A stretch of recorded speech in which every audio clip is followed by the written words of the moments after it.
So for those of you that I haven't had a chance to meet yet, my name is Jackie. I'm a PhD candidate from Guelph.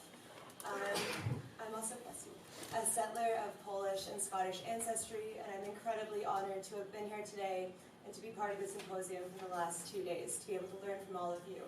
So thank you for welcoming me here and for allowing me to participate today. And special thank you to Bina, Elsa, Rowena, David, and Cheryl, and all organizers.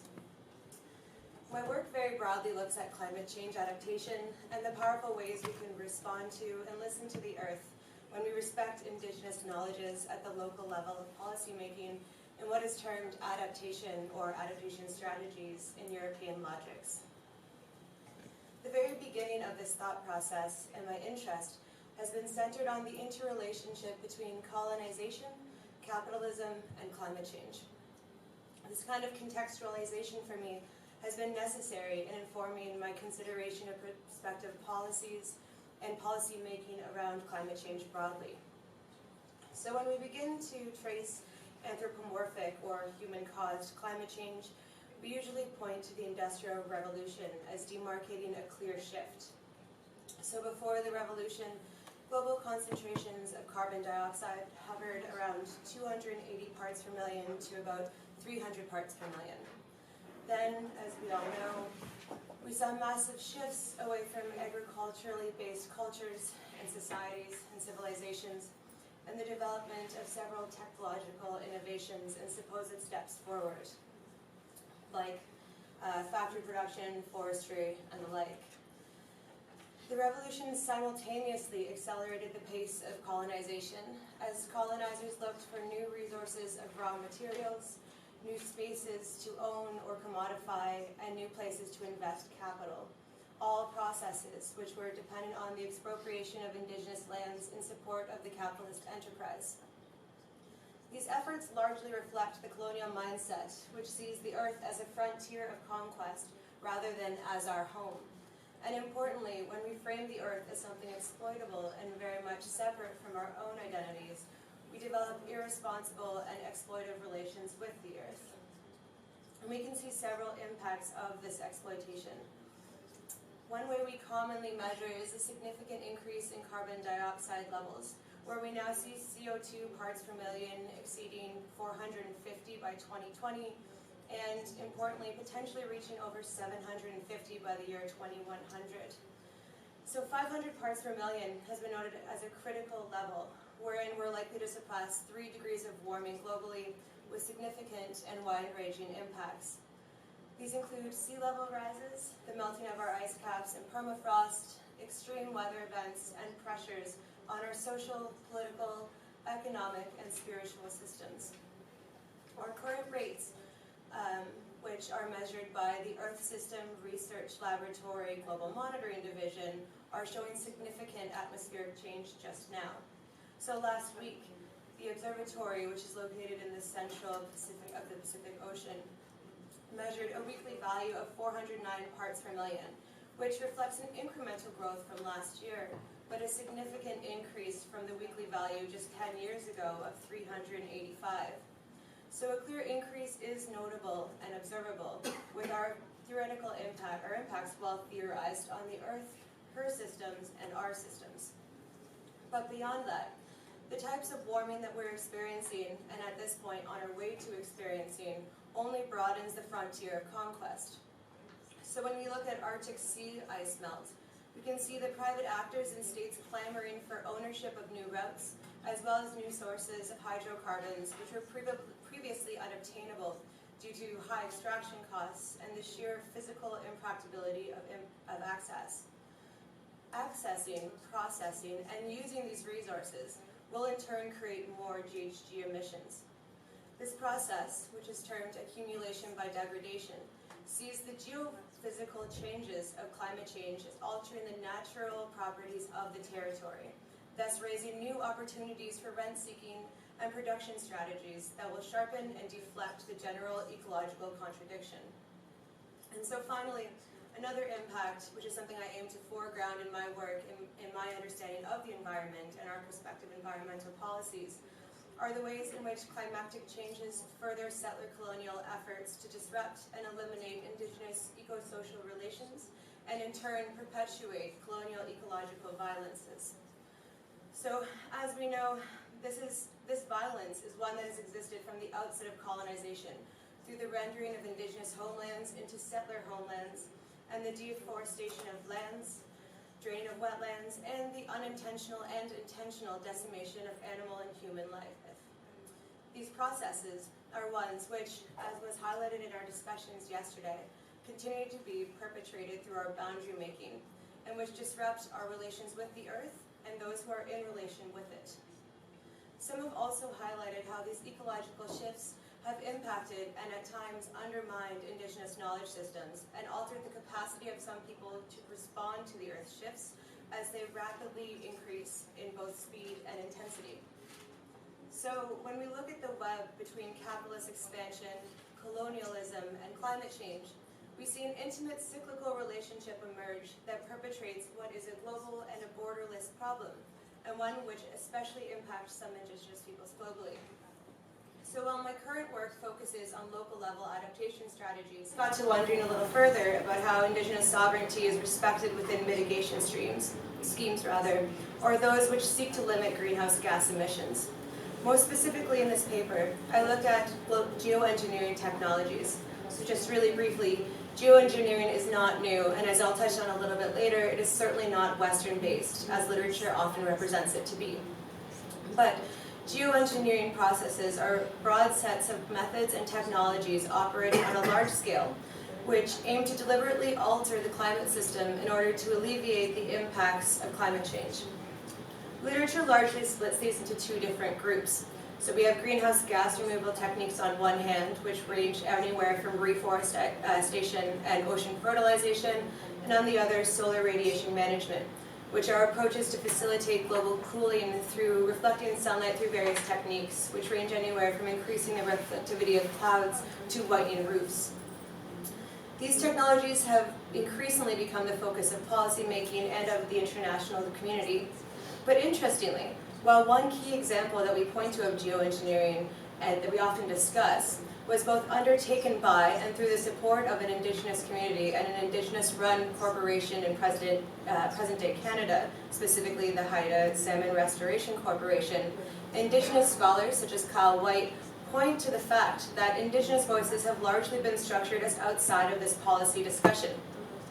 So in the paper, I explore several arguments that have been brought forward to both support and push back against the use of geoengineering technologies from indigenous voices globally. These range considerably. So, speaking about the salmon restoration project I've just mentioned, one found that ocean fertilization was best understood as a continuation of historical processes that were based on the respondents' own knowledge systems. The respondent noted that for centuries, the community has been returning salmon bones to the ocean, and also mentioned the ways in which bears will take a fish into the forest in order to fertilize it. These were noted as environmental interventions which sought to impact the environment, an understanding which clearly aligns with the definition of geoengineering that I noted before, which was provided by the IPCC. Conversely, other voices have denounced geoengineering as constituting the extension of exploitation, colonialism, and capitalism, as opposed to addressing these fundamental systems and issues. So in the paper, I dig a little bit into these perspectives, and I seek to learn from the range of indigenous voices on the use of geoengineering before examining calls for a reconfiguration of international bodies and spaces in order to ensure that these voices are at the forefront of our policy discussions in the international realm, as Bina and others discussed yesterday. And so, we see demands for a governance structure to reflect this transboundary nature of global environmental change, the web and cyclical nature of colonization, climate change, and capitalism, and the significant impacts on the earth and indigenous peoples. And though literature regarding geoengineering governance structures typically looks at and invariably criticizes the use of unilateral bodies or existing international bodies such as the UNFCCC as potential spaces for these discussions to occur, ultimately, The paper contends that geoengineering governance structures must first place geoengineering within the cyclical and continuing web of colonization, climate change, and capitalism, and in so doing foreground the Indigenous histories, perspectives, and discourses on these technologies and their applications. Thank you.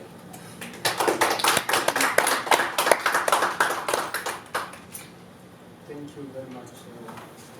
Thank you, Jacqueline.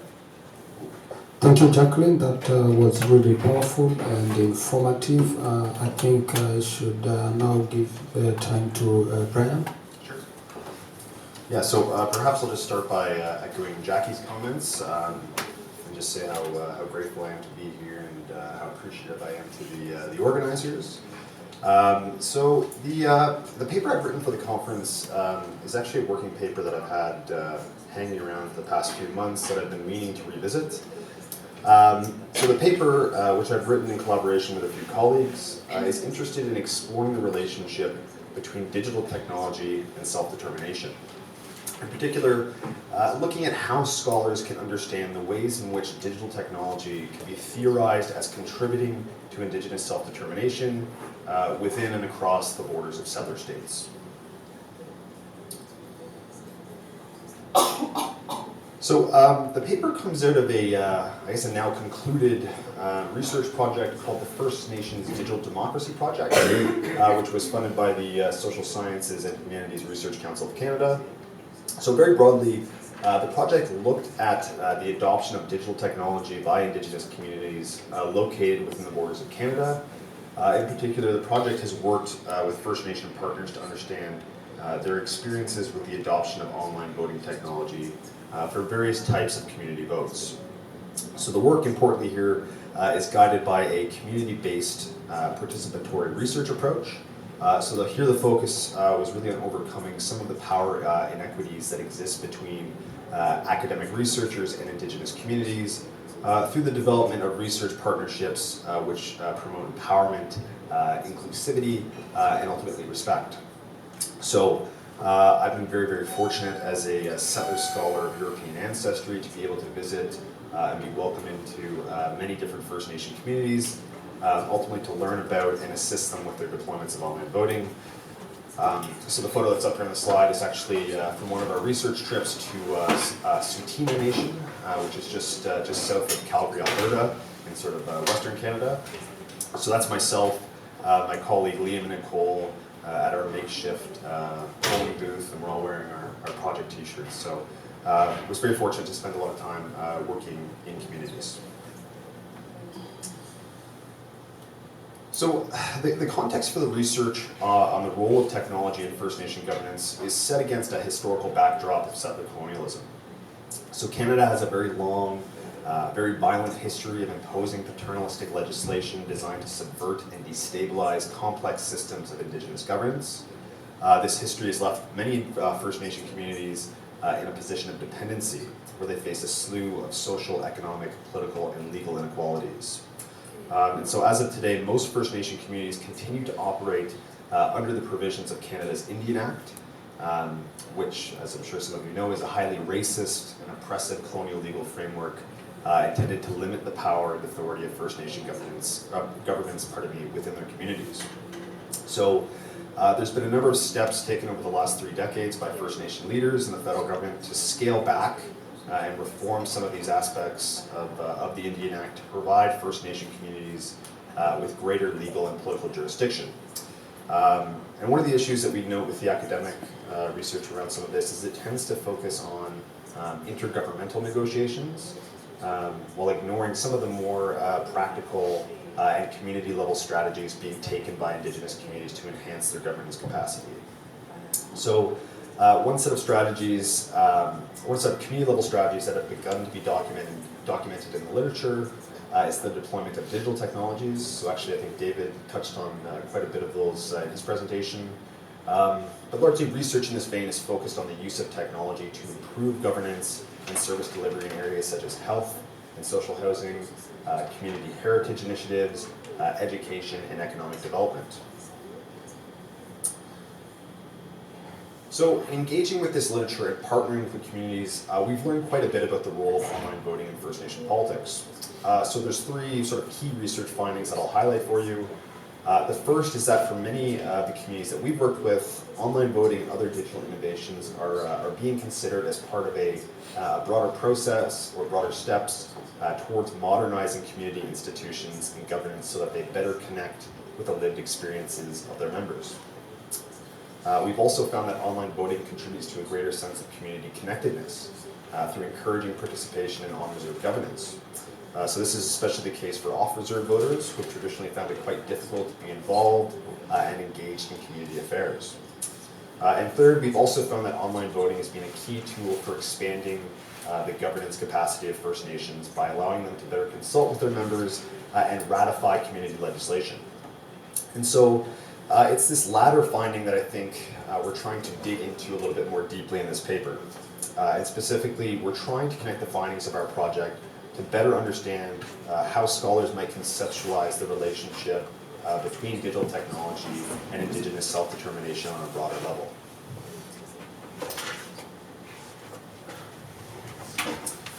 So the research question for this specific paper is how can digital technology support efforts to decolonize settler colonial governance structures and provide for the expression of Indigenous self-determination in a settler colonial context?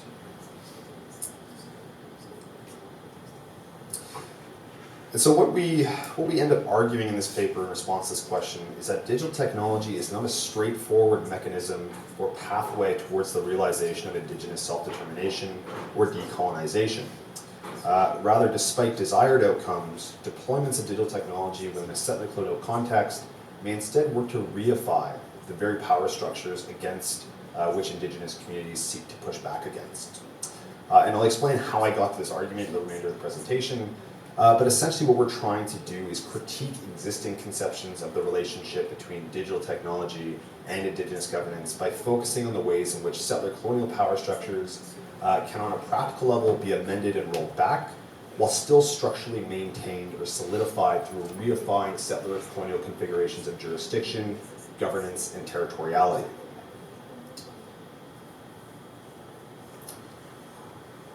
So the concept that we discuss and critique in the paper is what's known as digital self-determination. So this focuses mainly on the ways in which different adoptions of digital technology can work to disrupt and diffuse the concentration of political power within settler institutions back to the local level of First Nation communities. So one thing that this concept does, I think, very well is that it avoids any sort of technological determinism by presuming that any and all deployments of digital technology by an Indigenous community automatically work to extend self-determination.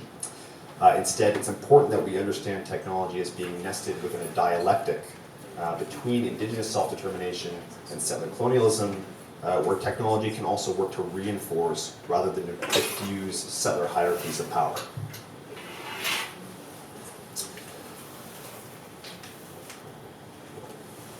So in critiquing this concept, we argue that by focusing on a simple binary between diffusion and centralization, the concept fails to account for the myriad ways in which settler colonial relations of power mutate and reproduce themselves over time.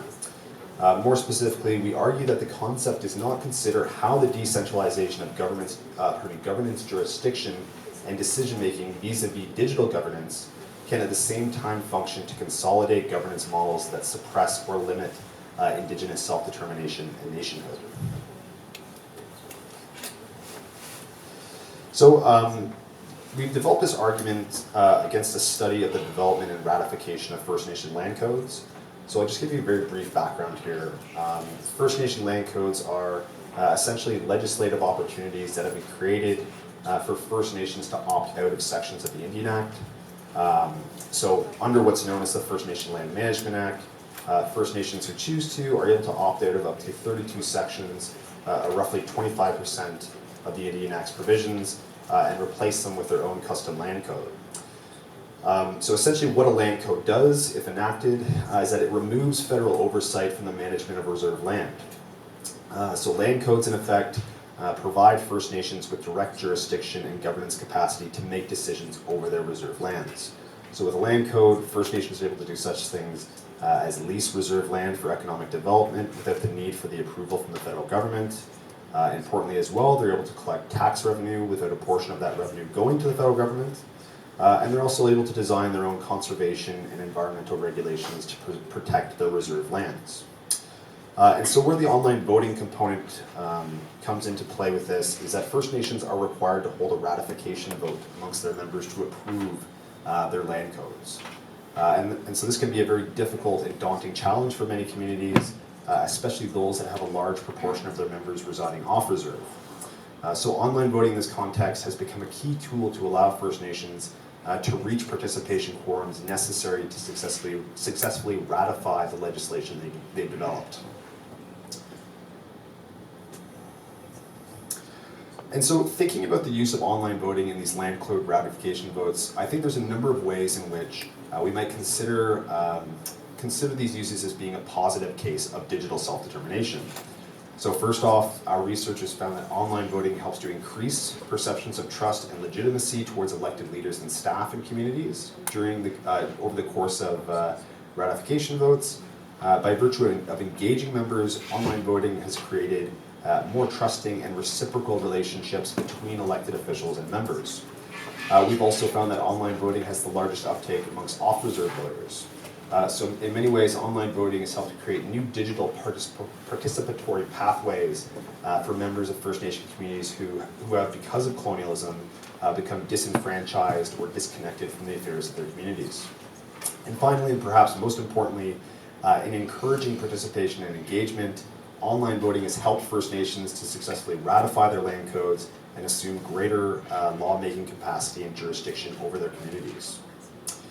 So in sum then, by diffusing decision-making back to the local level of communities and away from settler governments, online voting may very well be considered a positive case of digital self-determination.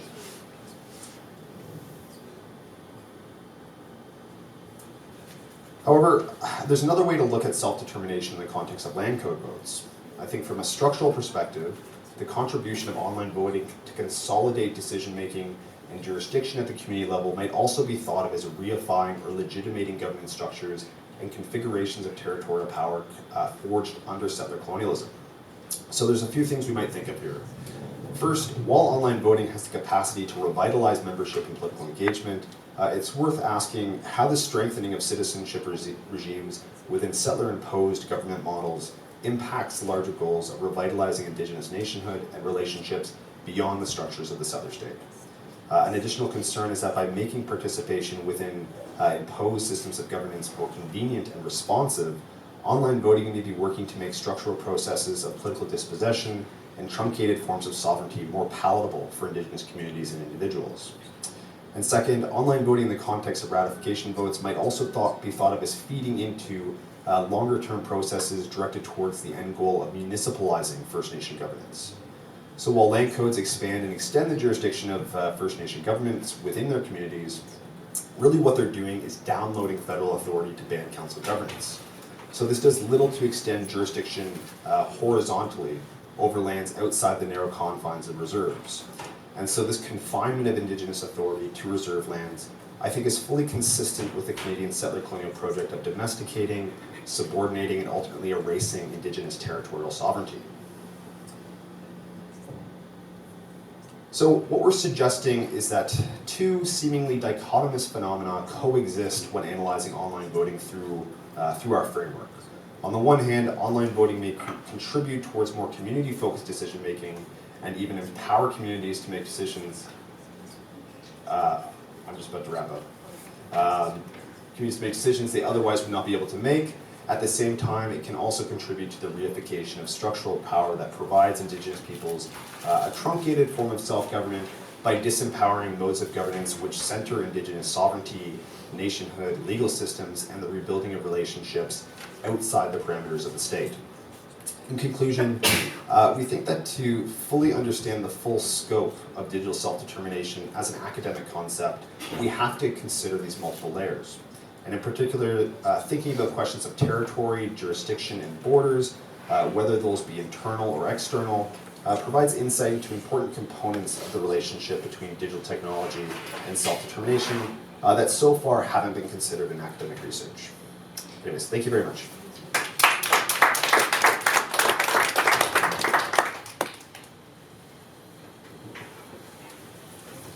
Thank you, Brian. I think now it's time for you, my friend, and I'll be a bit generous to factor in the translation, so don't worry about time. Yes.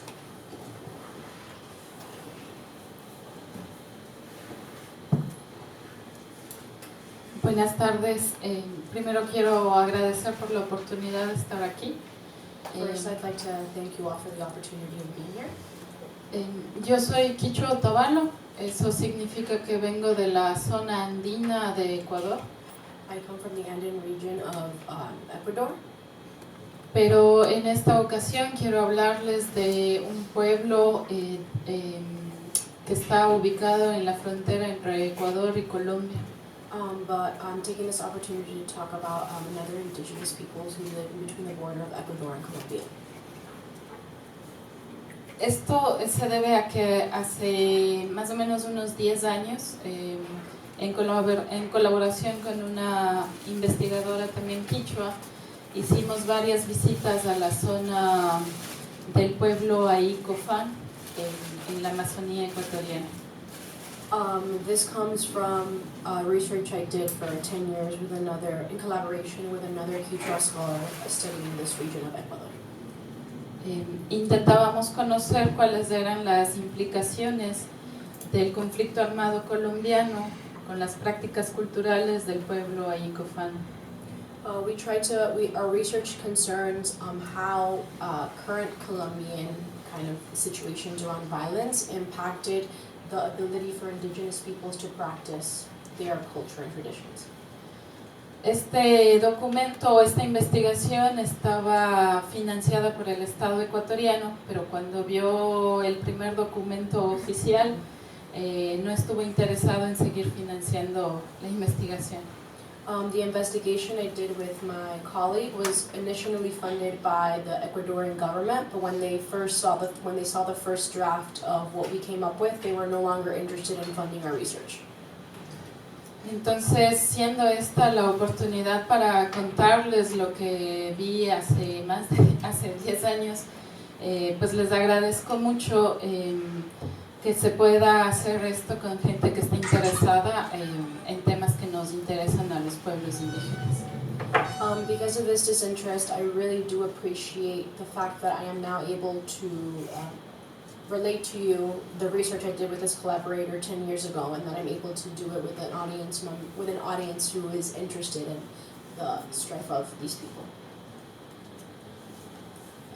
Mi documento se llama El pueblo Aicofán, entre la invasión, la frontera y la resistencia, que busca ser más bien un relato un poco histórico para que ustedes conozcan otras realidades sobre los pueblos indígenas que estamos al sur del continente.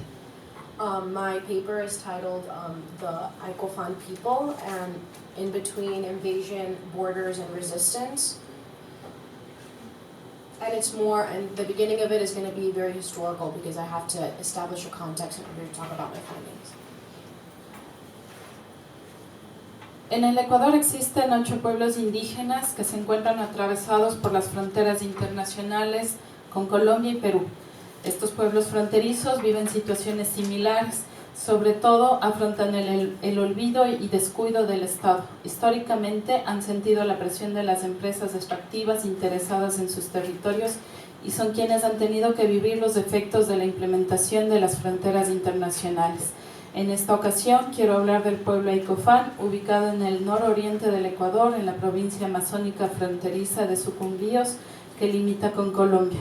Su historia es la representación de algunas de las situaciones que viven y afrontan otros pueblos indígenas transfronterizos del Ecuador.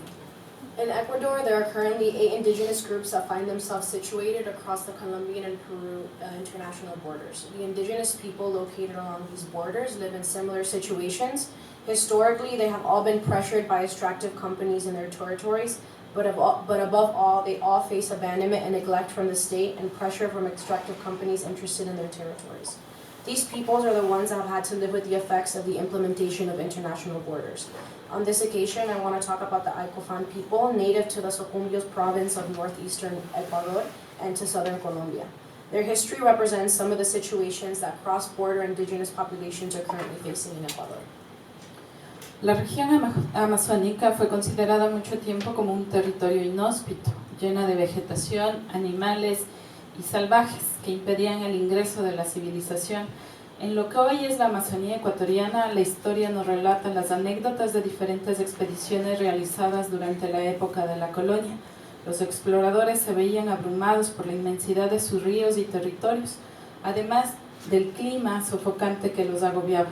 No es sino hasta 1602 donde el misionero jesuita Rafael Ferrer logró fundar cerca del río Aguarico el pueblo San Pedro de los Cofanes, en donde se calculaba la presencia de una población de 15,000 tributarios, lo que probablemente correspondía a una población de 60,000 o 70,000 personas. For a long time, the Amazonian region was considered an inhospitable territory full of vegetation, animals, and savages that impeded the advancement of civilization. In what is today known as the Ecuadorian Amazon, its history recounts different anecdotes of different expeditions that were realized during the colonial period. The explorers were overwhelmed by the immensity of its rivers and lands, as well as its sweltering climate. It wasn't until 1602 when the Christian missionary Jesuita Rafael Ferrer managed to establish the town of San Pedro de los Cofanes near the Aguarico River, where a population of about 15,000 taxpayers was calculated, which we predict corresponds to a total overall population of 60,000 to 70,000 people.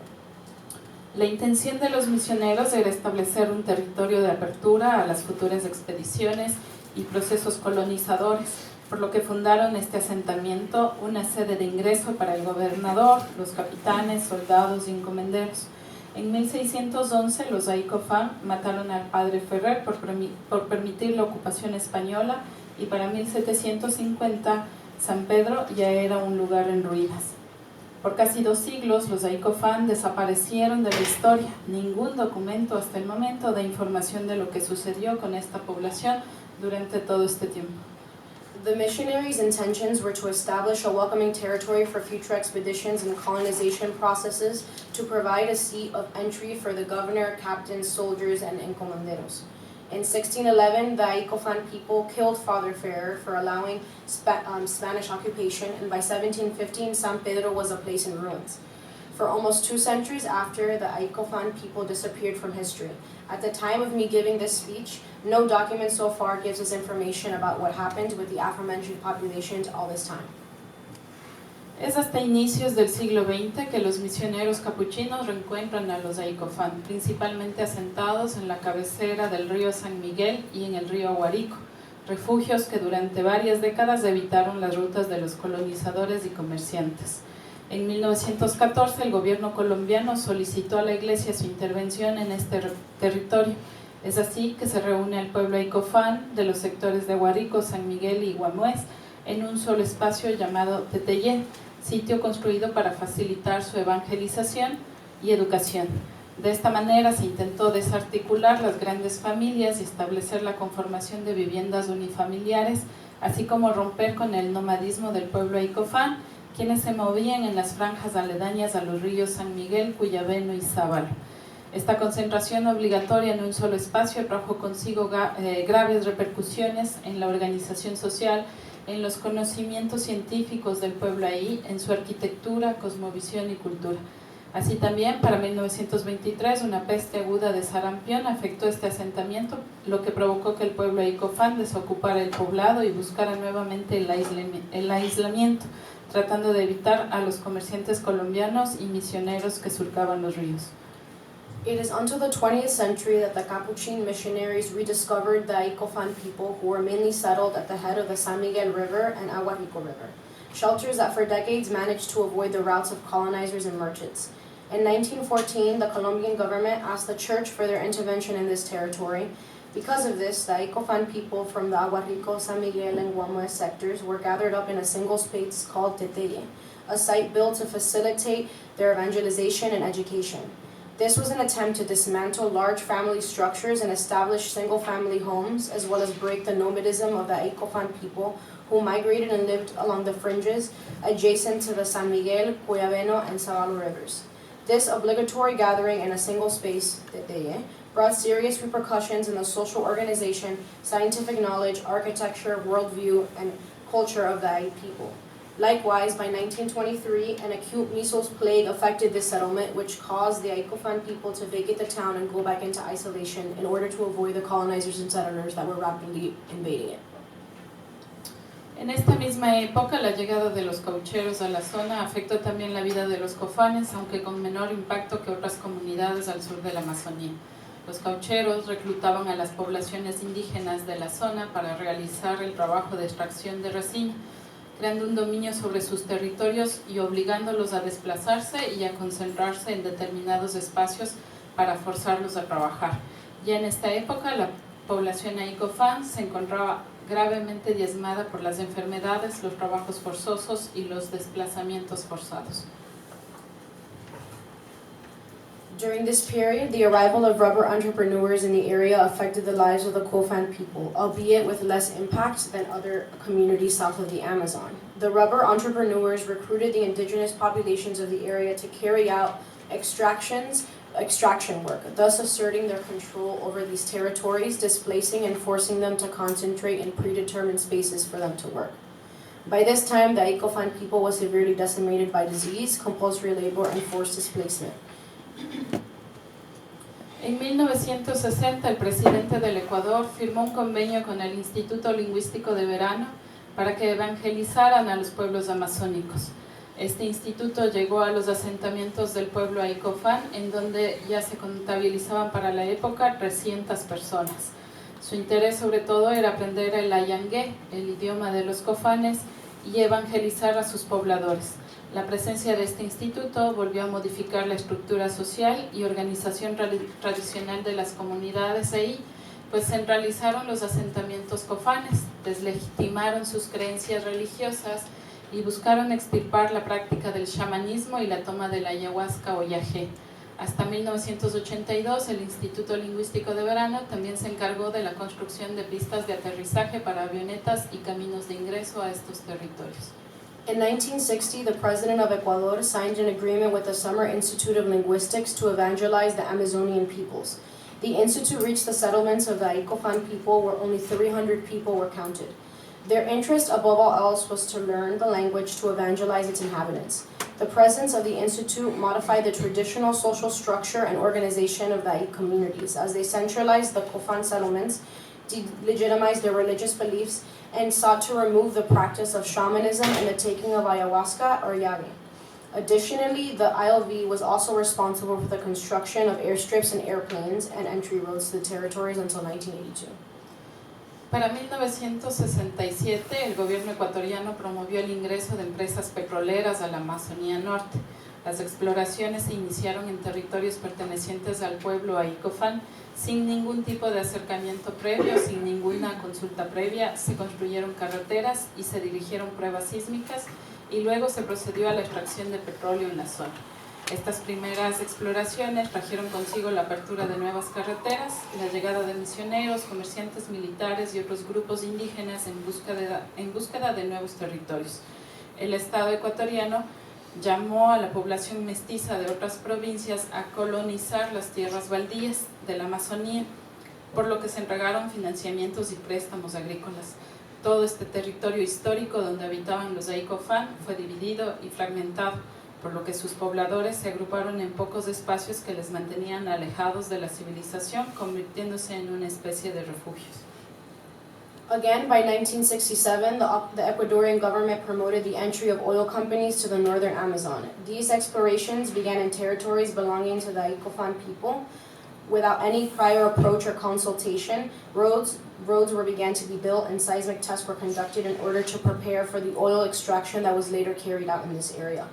These first explorations brought about the opening of new roads, as well as the arrival of missionaries, merchants, military, and other indigenous groups in search of new territories. The Ecuadorian state called on the mestizo population of other provinces to, quote, colonize the wastelands of the Amazon, for which agricultural financing and loans were given to all those who did eventually go to the Amazon.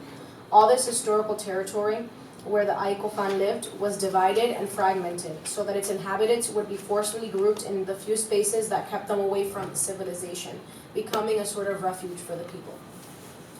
Las autoridades de Aicofan han buscado desde entonces que el Estado ecuatoriano reconozca estos territorios ancestrales, que a pesar de que no tienen continuidad geográfica, les permitan proteger, resguardar y mantener sus formas de vida. Algunos territorios efectivamente fueron legalizados al pueblo Aicofan. En la actualidad aún se espera el reconocimiento y la legalización de 112,000 hectáreas que son consideradas territorio ancestral ahí. Aicofan. Delimitar los territorios les ha permitido elaborar estrategias para cuidarlos. Por ejemplo, la Federación Indígena de la Nacionalidad Cofán del Ecuador conformó y capacitó a un grupo de hombres cofanes como guardabosques o protectores del bosque, los cuales tienen la responsabilidad de proteger los límites de sus tierras, sobre todo evitando el asentamiento de colonos, la caza ilegal de animales, el ingreso de empresas mineras, madereras, petroleras, que atentan continuamente a sus territorios. Since then, the Aicofan authorities have sought for the Ecuadorian state to recognize these ancestral territories, which, although not having geographical continuity, allow the Cofanes to safeguard their ways of life. Although some territories were recognized as belonging to the Cofan people, they are currently waiting for the recognition and legalization of 112,000 hectares that are considered ancestral territory of the people. Delimiting their territories has also allowed the Ai people to develop strategies to care for them. For example, the Indigenous Federation of the Cofan Nationality of Ecuador formed and trained a group of Cofan men as protectors of the forest, or rangers, to protect the boundaries of their land, especially preventing the further settlement of colonialists, hunting illegal animals, and the entry of mining, logging, and oil companies that continually undermine their predetermined territories. En los años 90, sobre todo en el lado colombiano, los cultivos crecientes de plantas de coca se esparcían por las tierras amazónicas, involucrando a poblaciones indígenas en la siembra y cosecha de esta planta. En ocasiones, el único sustento de estos pueblos olvidados en los confines del territorio nacional. Durante los 92,000 grupos guerrilleros paramilitares y militares colombianos se movilizaban por toda la franja fronteriza para proteger sus cultivos, sus zonas de tráfico y espacios de poder, por lo que en muchas ocasiones llegaron a tener encuentros bélicos y violentos dentro de las comunidades y centros poblados. No importaba si era territorio colombiano o ecuatoriano, la frontera aquí nunca estuvo presente y por lo tanto nunca fue respetada. Estos conflictos repercutieron directamente en los poblados fronterizos, específicamente en la comunidad de Chandianaen, en territorio Cofán, asentado a las orillas del río San Miguel del lado ecuatoriano y la comunidad Santa Rosa de Sucumbíos del lado colombiano. In the 1990s, especially on the Colombian side, cocoa farms scattered throughout the Amazonian lands recruited indigenous populations, which at times were their only forms of livelihood, in these forgotten towns on the borders of national territories. During the 90s and 2000s, Colombian guerrilla groups, paramilitary and military were mobilized throughout the border to protect their crops, trophic zones, and spaces of power, which led to conflict within community centers and populated areas. It did not matter if it was Colombian or Ecuadorian territory. The border here was never present and therefore never respected. Estos dos pueblos que mantenían relaciones culturales, sociales y familiares ahora estaban separados por el miedo. Los Aicofan colombianos buscaron refugio familiar del lado ecuatoriano. Si se quedaban en Colombia podían ser víctimas de asesinatos, desapariciones, reclutamientos forzados, violaciones, destrucción de sus sembríos y viviendas. En los periodos más tranquilos, los ahí intentaban visitar a sus familiares que habían permanecido del lado colombiano, pero siempre con la preocupación de que algo malo pudiera pasarles. Así comentan que para pasar la frontera debían presentar sus documentos, indicar la dirección exacta a donde iban y el registro minucioso de sus pertenencias por parte de los militares ecuatorianos y colombianos. Más adelante serían requisados e interrogados por los guerrilleros y luego por los paramilitares. Como estrategia, para evitar estas revisiones, iban ataviados con sus trajes, de manera que pudieran mostrar su pertenencia al pueblo Aicofan y evitar todas estas revisiones y preguntas incómodas. These two peoples that maintained cultural, social, and familial relations were now separated by fear. The Colombian Aicofan sought refuge on the Ecuadorian side, especially in the communities of Dureno and Duguno, which were farthest away from the border. If they stayed in Colombia, they would be victims of murder, disappearances, forced recruitment, rapes, and see the destruction of their fields and homes. In their quieter periods, the Ai tried to visit their relatives who had remained on the Colombian side, but always with the worry that something bad could happen. They have detailed that to pass the border, they had to present their documents, indicate the exact address where they were going, and have their belongings thoroughly searched by Ecuadorian and Colombian military. Later, they would be requisitioned and interrogated by the guerrillas and paramilitaries. As a strategy to avoid these screenings, they would dress in their traditional wear so that they could show that they were Aicofan people. Mientras tanto, en 1999 se implementó el Plan Colombia, un convenio bilateral entre Colombia y Estados Unidos que buscaba terminar con el conflicto armado, pero sobre todo como estrategia antinarcótica en el país. Desde este año hasta el 2005 se realizaron fumigaciones aéreas con glifosato en los territorios donde supuestamente se sembraba coca, pero afectando también a todo tipo de sembríos como maíz, café, cacao, banano, agravando aún más la situación de las poblaciones asentadas en esta franja fronteriza. Meanwhile, in 1999, Plan Colombia was implemented, which was a bilateral agreement between Colombia and the United States that sought to end the armed conflict, but above all else was really an anti-narcotic strategy. From this year until 2005, aerial spraying of glyphosate was carried out in these territories where coca was supposedly planted, but this also negatively affected all types of other crops, like corn, coffee, cacao, and banana. This event prompted an investigation by the government of Ecuador, which demonstrated the contamination of water, land, air, and food had a harmful effect on these people's health. La incursión de las FARC, de los grupos paramilitares o militares colombianos, no eran nuevos para los pobladores de la frontera, quienes mencionaron que incursiones y conflictos como estos sucedían con regularidad en la zona. A pesar de la firma de los tratados de paz con Colombia, por el tema de las guerrillas, varias células de la guerrilla que no se acogieron a estos convenios están presentes todavía en varias zonas colombianas, pero sobre todo en la zona fronteriza con Ecuador, por lo que las situaciones de peligro y violencia siguen presentes y afectan a las poblaciones transfronterizas. However, the incursion of the FARC, Colombian paramilitary and/or military groups, was not new to the inhabitants of Chamianen, who mentioned that incursions and conflicts like these happened regularly in that area. Despite the signing of the peace treaties in Colombia, several guerrilla groups that did not accept these agreements are still present in several Colombian areas, but especially in the border area between Colombia and Ecuador, subjecting cross-border populations to ever-present dangers and violences. Este breve recuento busca mostrar que la historia del pueblo Aicofan se encuentra marcada por las invasiones, la violencia y la vivencia en una frontera conflictiva. Desde la época colonial, sus territorios han sido codiciados por sus innumerables recursos: caucho, madera, petróleo, minería, tierras fértiles, biodiversidad, medicinas, entre otros, pero también la imposición de una frontera en medio de su territorio, que ha tenido repercusiones que han afectado sus relaciones familiares, culturales, políticas, identitarias y en su organización social.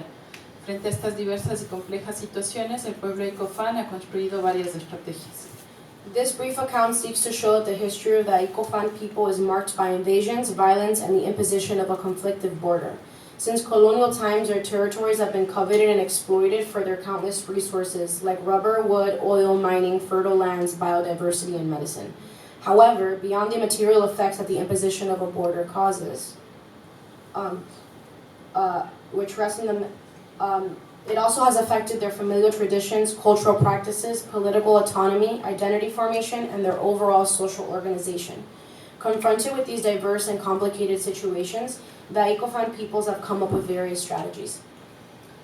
La construcción de una malla curricular educativa bilingüe que permite tener una educación con pertinencia cultural e identitaria en sus territorios, tanto del lado colombiano como ecuatoriano, con el aval y respaldo del Ministerio de Educación.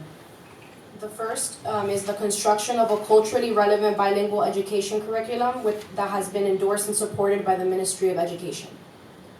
2. El reconocimiento y legalización de territorios ancestrales en Ecuador, aunque todavía faltan legalizar 112,000 hectáreas.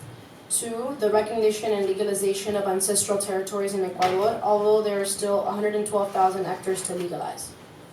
3, la estructuración y formación de guardabosques cofanes, quienes vigilan y protegen los territorios de las invasiones de colonos, así como también de empresas mineras, madereras, petroleras.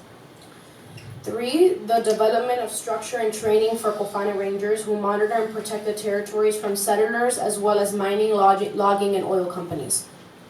Justo frente a este último punto, el gobierno ecuatoriano ha considerado a los guardianes del bosque como posibles células de terroristas en el país, justo por las movilizaciones que ocurrieron en el mes de octubre frente a medidas económicas que tomó el gobierno ecuatoriano. Much like previously discussed, a lot of the Ecuadorian government recently declared Cofane Rangers to be labeled as terrorists. Encuentros culturales binacionales, especialmente en la fiesta de la Chonta, celebrada en abril de cada año, que permite el reencuentro de las familias ahí que se encuentran separadas por la frontera, así como de varios encuentros binacionales de jóvenes. And number 4, another strategy is a binational cultural meetings, especially in the Fiesta de la Chonta, held in April of each year, which allows for the reunion of the Ai families that are separated by the border, as well as several binational youth meetings. También las denuncias a nivel internacional por la contaminación ocasionada por empresas petroleras que afectaron gravemente la salud y el ambiente de los territorios cofanes y de varios pueblos de la Amazonía Norte, específicamente el caso Chevron Texaco. I hope you are concluding now. Yes. And the 5th strategy is complaints at the international level for the pollution caused by oil companies that seriously affected the health and environment of the Cofan territories and of several people of the northern Amazon. An example of this can be seen in the Chevron case and the Texaco case. Solamente 2 puntos más, con eso terminamos. La recuperación parcial de las formas organizativas comunitarias de los Ai, retomando la participación de los chamanes o curacas, bajo el nombre de Consejo de Ancianos, quienes tienen voz y voto en las decisiones que atañen a las comunidades. 6 is the partial recovery of the community organizational forums of the Ai people, resuming the participation of the shamans under the name of the Council of Elders, who have a say and vote in the decisions that concern the communities. Y finalmente el rescate y fortalecimiento de las prácticas médicas ligadas al consumo de plantas medicinales como el ayahuasca o yagé, la recuperación de saberes ancestrales y conocimientos milenarios de plantas curativas. Finally, they concern themselves with the recovery of ancestral knowledge through the rescue and strengthening of medical practices linked to the consumption of medical plants such as ayahuasca or yagé.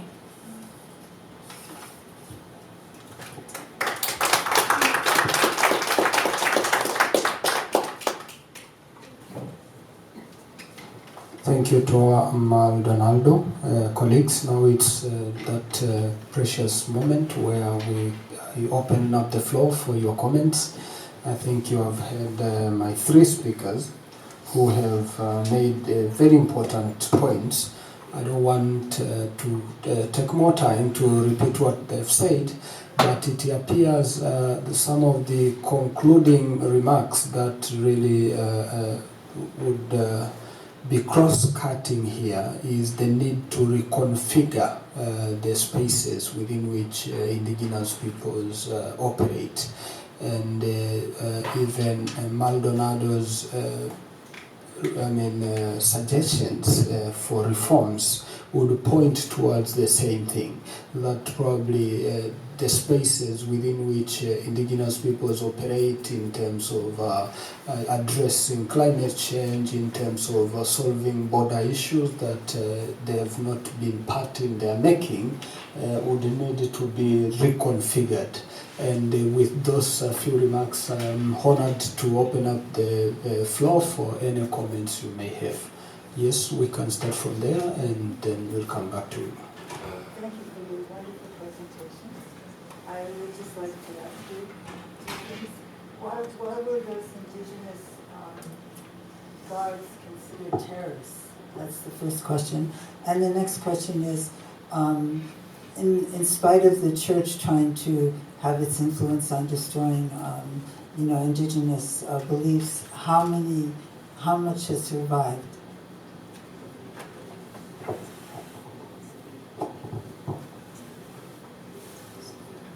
I propose we take 3 questions and then we'll come to another cycle of 3 more questions. So you have the floor.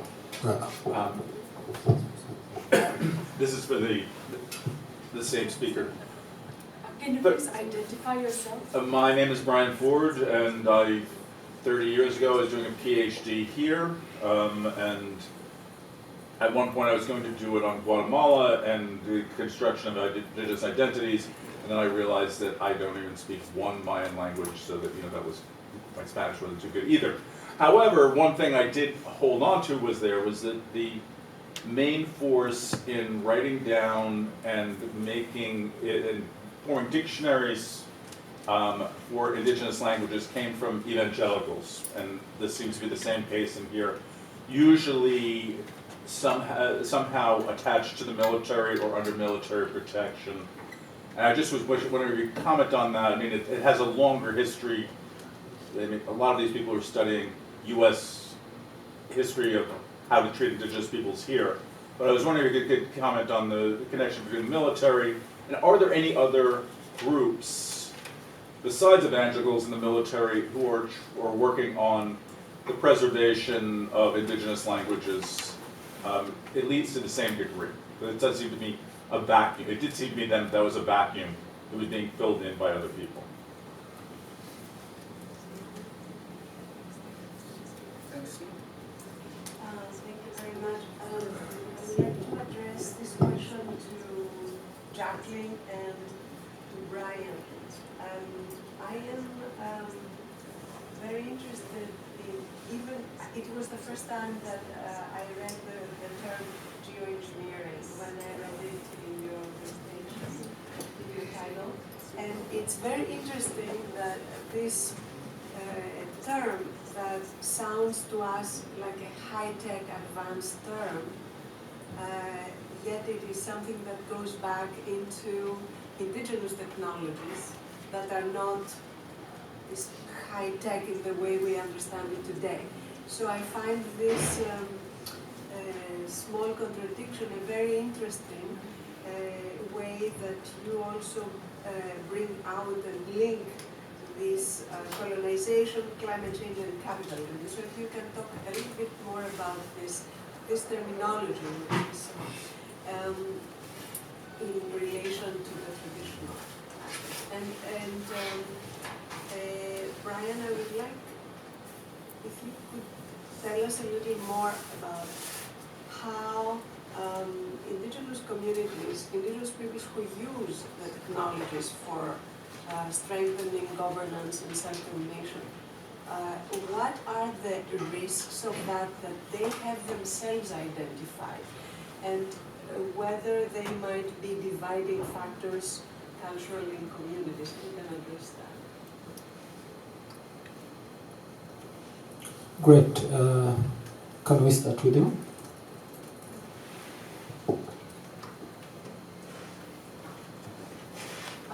Frente a la pregunta por qué los guardabosques o los guardianes del bosque han sido considerados como terroristas o grupos subversivos, es porque en la última manifestación ocurrida en Ecuador en octubre de este año en contra de las medidas económicas que impuso el gobierno ecuatoriano, hubieron varias movilizaciones de grupos indígenas de todo el país y fueron armados de alguna manera con sus cerbatanas, con sus flechas, y esto el Estado ecuatoriano entendió como una amenaza a la fuerza pública.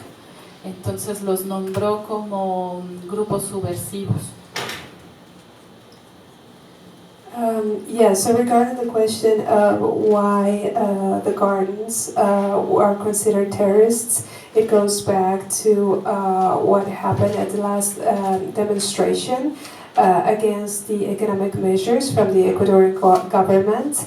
There were several mobilizations across the country, and they went with weapons. They were armed with arrows and bows, and the government considered that as a threat to the public good.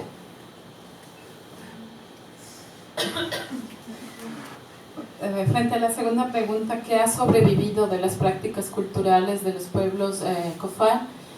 El pueblo de cofanes está muy bien organizado, tienen una organización bastante sólida y ha promovido la construcción de mallas curriculares que permitan a los niños conocer no solamente su lengua, sino su cultura y tradición. Por eso se han creado incluso calendarios festivos para que la gente pueda participar, y sobre todo estas celebraciones, estas festividades puedan unir a los grupos cofanes que están en Colombia y que están en Ecuador. Pero sobre todo lo más importante, creo yo, es que durante estos últimos años se ha fortalecido, a pesar de que los grupos evangélicos que ingresaron a estas comunidades quisieron eliminar las prácticas del chamanismo, de la toma de la ayahuasca y el yagé. Hay todo un tema de recuperación de conocimientos ancestrales frente al uso de esta planta, y se ha dejado de llamar chamanes. Lo utilizo aquí como fines para entendernos, pero la palabra que se utiliza es curaca, que significa el médico de la comunidad, el conocedor. Entonces se le ha vuelto a dar la importancia y el valor del conocimiento de esto, y sobre todo ahora son personas que tienen voz y voto también en las decisiones de la comunidad, que durante el tema de la evangelización se rompió con esta estructura. Durante muchos años se elegían presidentes, vicepresidentes, secretarios, y se olvidaba la labor y el trabajo y el conocimiento de los mayores de la comunidad.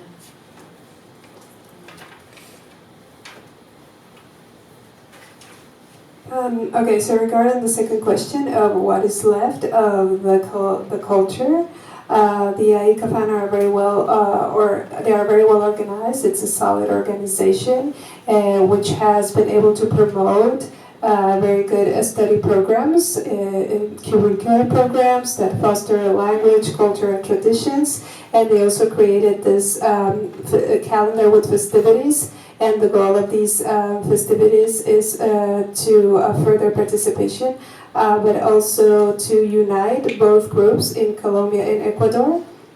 And even though the evangelists aimed at eliminate the shamans, they realized later on that these plants, just as guaje, also had medicinal properties that could be used in medicine. So, in fact, there is a word for shamans within the culture that's called curacas, and curacas means the doctor of the community. When they saw this value, they retrieved these values, and now shamans are able to participate, are able to speak and to vote within the community, and this has broken with the ideas imposed by the evangelists, which were, the evangelists used to name presidents and deputy presidents and secretaries, and they did not allow the elderly to participate. Finalmente, con la pregunta sobre los militares y evangelistas, recordemos que los grupos, el Instituto Lingüístico de Verano fue el que permitió abrir caminos en la Amazonía, sobre todo luego para el ingreso del Estado, luego de las empresas petroleras, sobre todo con el aval de los militares. Más bien, creo que los grupos evangelistas han tenido una relación muy directa con el Estado, ¿no?, que es el que permitió y avaló que estos grupos evangelistas pudieran entrar y evangelizar, civilizar a las comunidades indígenas, de manera que pueda luego darse el ingreso de todas las empresas de madera, petróleo, minería, entre otros. And finally, regarding the relationship or the relation between the military and the evangelists, We have to remember that the Linguistic Summer Institute, allowed the opening of roads through the Amazon. It was actually, the evangelists had always had a very good a direct relationship with the state more than with the companies. It was a state that allowed them to evangelize the communities, and later on the companies came with any kind of companies, and for that there were companies that had some relations with the military, especially oil companies. But other than that, it was the state who had the main relationship with the evangelists. Thank you, Maldonado. Jacqueline? Thank you. Also, thank you so much for the question. We do tend to think of geoengineering in this very technical way, this very Western-centric way. And so a lot of what we talk about, look at, for example, carbon capturing with balloons. And so we totally disassociate it with the basis of our knowledge, which is so bound by the same nature and the same kind of traditional knowledges. We've grown from the traditional knowledges. And I think there's a very serious danger when we overlook the traditional basis of our knowledge. And so it's a lot of what, kind of guides me in my own research. And so what I look at is the linking of Indigenous and traditional knowledges, because I do think we tend to overlook in policy making, in our conversations and collaborations. And in so doing, we perpetuate the elimination of Indigenous voices and the inherent value and need to listen and respect. So I do think that gets to a core of the reason why I'm interested in governance models in general, just because we do tend to disassociate, which again is inherently dangerous, and we're just getting further away from any kind of meaningful solution. Well, thanks for the question. So there's a few different concerns that I've heard in communities about online voting and maybe just about land codes in general. One of the risks with these land codes for a lot of community members in First Nations is that once you enact a land code, you can't go back to the Indian Act. So often there's a concern with the extinguishment of rights, particularly the rights around treaty or the right to lodge land claims against the federal government. In terms of the technology itself, the primary concern would be cultural compatibility or incompatibility between online voting as being designed initially or created within a Western context, privileging things like privacy, security, and secret ballots.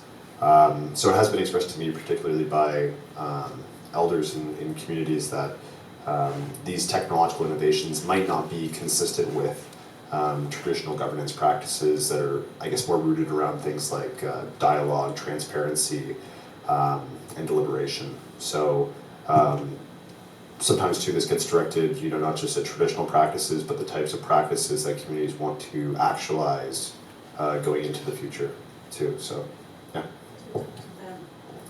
Yeah.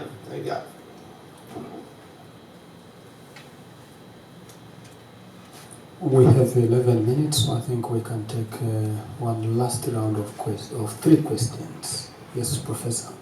Well, thank you very much. I have a very specific question to Brian regarding use of digital technology framed within this kind of discussion of digital gaps in Indigenous communities. Because, yes, this inherits with Indigenous organizations in India sort of have done quite a lot on that, and we found among the central Indian Indigenous communities that there are some very striking gaps, for example, both generationally speaking, and also between rural and urban areas. Yeah. So I just wanted to know, comparatively speaking, have you found some kind of striking findings on these lines? Yeah.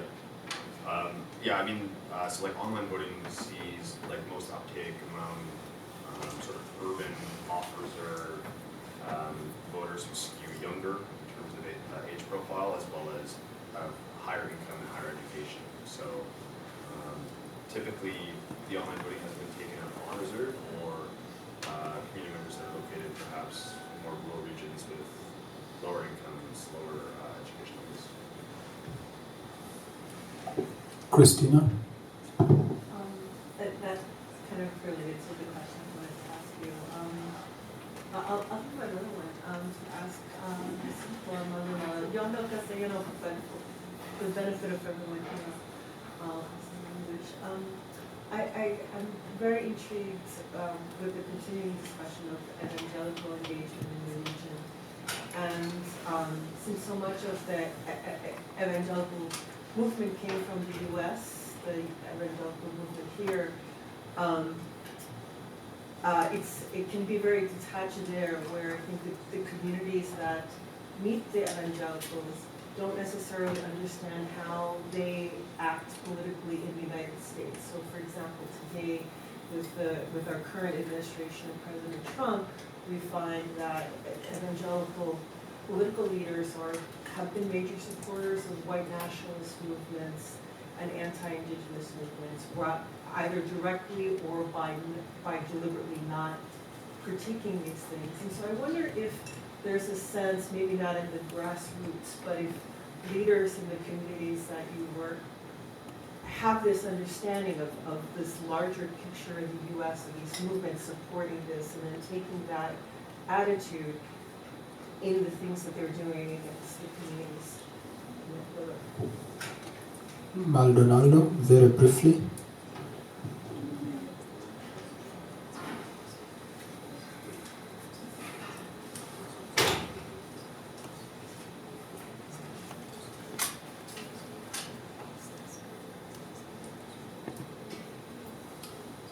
Yes, while he's translating, yes. The last question, It's not really a question, comments on these two here. Right? Yeah. Right. For me, as a traditional person, you mentioned a few times nationhood and voting. Those two don't go together. From a traditional point of view. I'm a traditionalist back home, and that's the one thing we don't encourage the voting. So we always have this confrontation of the INAC system that got imposed on us of voting compared to traditionalism. There's always that conflict. So the nationhood and voting don't go together. And the other comment I have is the term rock, paper, scissors. She is the scissors, you're the paper. Because the drastic change of climate change that's coming, modern technology isn't going to survive. So in some of my talks, I want to encourage, how do you localize technology so that wherever you are, some technology can survive? Because the connection, a long-term connection, isn't going to survive climate change. So climate change is drastic enough that it's going to do that. Have you kept track of COP20, the COP system? COP24, COP25? To some extent, yeah. So my work is mostly local, but I'm interested in it. It's the conference of the parties as far as climate change goes. And in COP24, the indigenous people were given a platform that gives them a voice in the conference of the parties now. So as indigenous people, we're able to take our indigenous knowledge and share it with the rest of the world now. The rest of the world leaders that are looking at climate change. And that's been a platform that's been passed. And now the structure is trying to get built on how it's going to work. And in my mind, it's too slow, because they're allowing 2 or 3 years to develop a platform where the indigenous knowledge needs to be put on the table today. Because you can turn on the news, TV, at any given day of the week there's some kind of disaster, climate change disaster in the world. So, and what I encourage is to have two roads. One is, I think they're calling it solutions, and some of them is nature-based solutions. But there also has to be another road, and that is to think of what tomorrow's going to be. Not the long-term tomorrow, but the actual tomorrow. Of, like I said, you can turn on the TV and there's a disaster somewhere. So how has it been determined how to help California without their fires? There hasn't been any plan to help them. They just react. Everything's a reaction. There's no planning in front of that. So there has to be a plan for when the ocean rises in your community, when the fires come to your community, when the earthquakes come to your community. So there has to be those plans as well to be ready for this change that is coming. It's not just a climate change, it's change. Thank you for the comment. Maldonado, very briefly about evangelization and the role of translation, and yeah, I think you captured the question.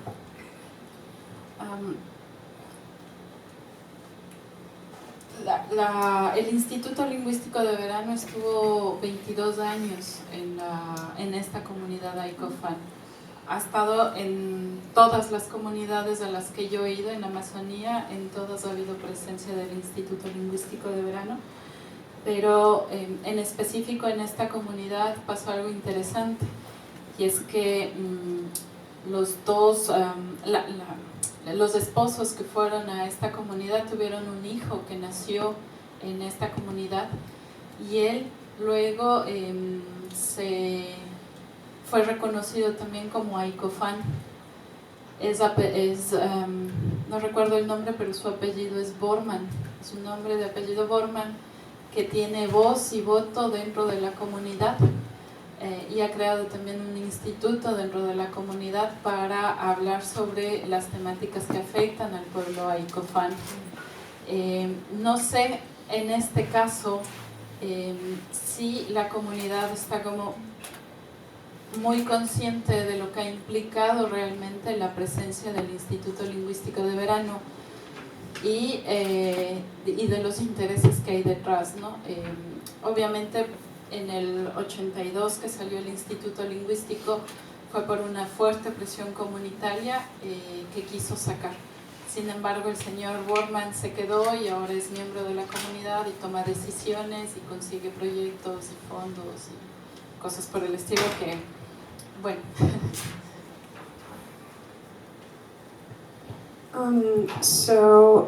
The Linguistic Summer Institute spent 22 years in the community, and it has been in every community in the Amazon that I know, but there was something that happened, something special that happened with the Aicofán.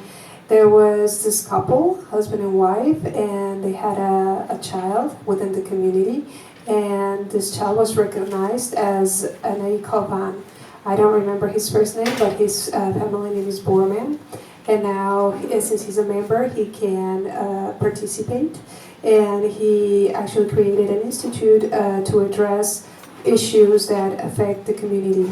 So I am not sure if the community is aware of the interests of the institute. What we know is that in 1982 it came to be because of a community pressure, and they wanted to take everybody out, but this person stayed. Thank you very much.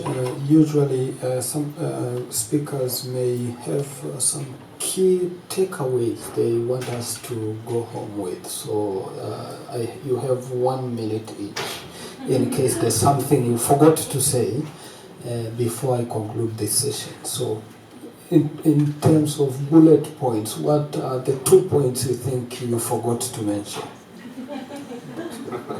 I don't think I forgot anything, but I maybe will just, in terms of this relationship between technology and self-determination, I think it operates at a few different levels, and that it's important that we consider the ways in which Indigenous self-determination might be contested, Indigenous self might be extended or limited in sort of a territorial sense through digital innovations or governance. I also don't think I forgot anything, but Howard, I'm really appreciative of your comment, and my focus is on adaptation at the local level, so I'd love to get a little sidebar with you if possible afterwards. You have a flight. Yeah, I know. Real quick. Maldonado. Entiendo que aquí en Estados Unidos y en México sobre todo he visto que se hacen muchísimas investigaciones sobre los pueblos indígenas. Aún queda mucho obviamente, pero en Ecuador tenemos una grave deficiencia de investigaciones sobre poblaciones indígenas, sobre todo que están con altos índices de vulnerabilidad. Creo que lo que hay que hacer, creo que lo que queda hacer es trabajar aún más en estas poblaciones y evidenciar todo lo que afrontan, sobre todo si están divididos por una frontera de la que nadie quiere hablar.